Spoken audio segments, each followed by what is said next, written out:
So I was using the table saw. So basically, it's a saw blade that comes out from the table and you're supposed to push wood through it. At that point in time, I was doing it for quite a while already. And I was pretty confident on the tool itself. So as anything goes, complacency sets in. When you are not mindful, and just when accidents happen. So now everybody knows how I got the 2mm shorter thumb.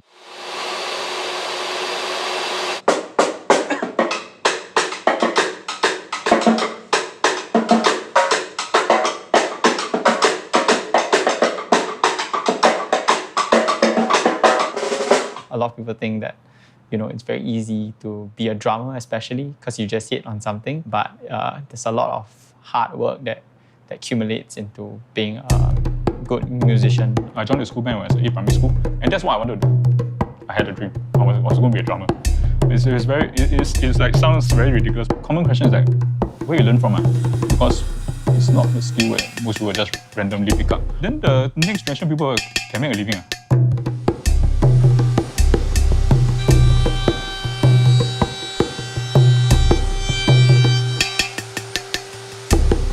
Recently, we're trying to burn a shell to get this Japanese technique of bringing out the grains of the wood. But with fire comes hazards, and hazard comes mistakes.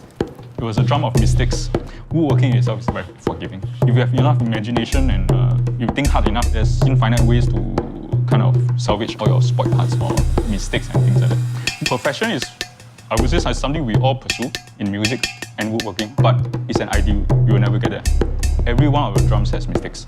I can say that. But the question is, how do we learn from mistakes, or how do we make it work?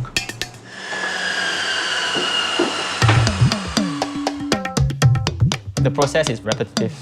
And likewise, in music, you don't just sit down on the drums and you are just able to play. You just have to repeat time and time over again in the practice room. It is very related to drumming. You cannot rush any work, and I think anything that's rushed, it's very hard to come out very clean and of good quality.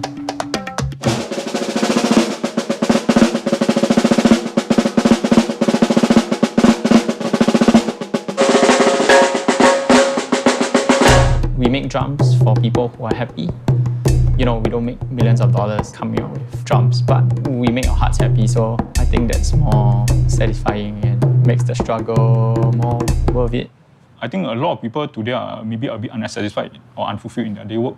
I do not have that problem. But the struggle is real to make a living in Singapore. It's satisfying. I wouldn't change what I do for anything else.